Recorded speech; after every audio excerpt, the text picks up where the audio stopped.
was standing by the side of the bed, hands on his hips, frown on his face. He looked much bigger in the dark. Or maybe that was just because he was standing over me. He had the broad-shouldered physique of someone who was actively fit rather than a gym-goer. I wasn't exactly sure how I could tell the difference, but I could.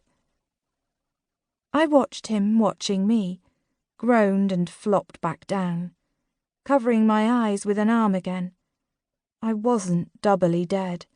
I was just plain old one-time dead. My beach had just been a beautiful dream. I was still trapped in this dismal afterlife with a job, with a nightly ghostly acclimatization meeting, with over a century of community service, with housemates like barnacles, with Oz, until I died again. You stole my beach. I pulled the duvet over my head. You've stolen my bed. I spoke from under the duvet. I didn't steal it. I'm sleeping in it. Or I was. He didn't sigh exactly. It was more of a long exhalation. That was a sign he was trying very hard not to lose his temper.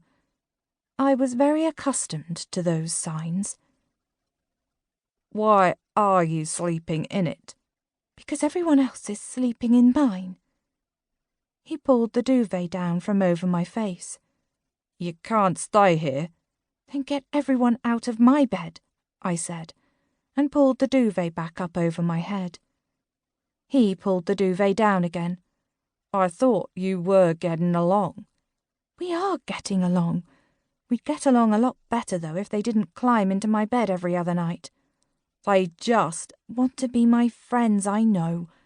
What they don't understand is that friends don't have sleepovers every other night. Okay.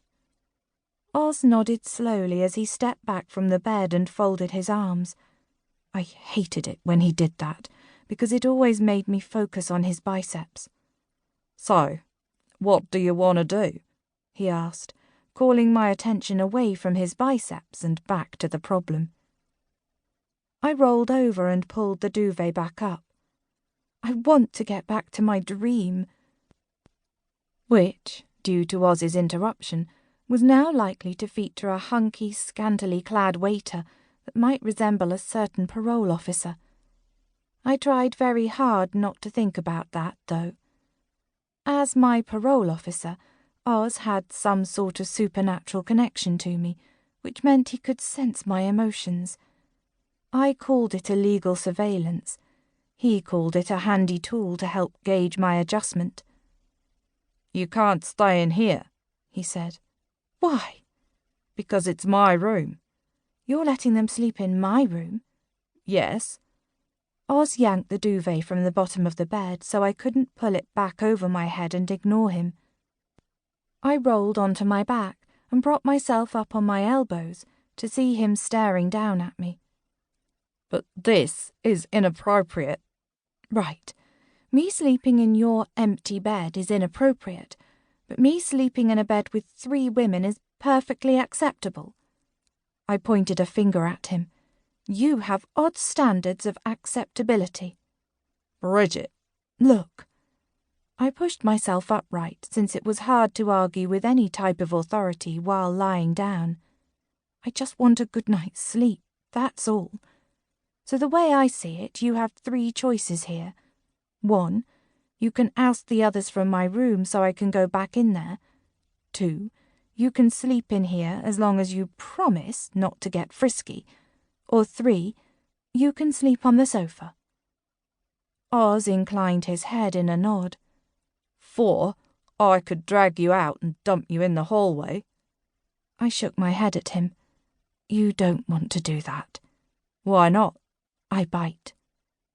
Oz blew out another breath. This time he covered his eyes. Yeah, definitely holding his temper by a thread. Officer Leonard appeared behind Oz and took in the scene. He was clad in his usual black jumpsuit with black burglar mask to match. The white embroidered GB stood out in sharp contrast on both the bottom right corner.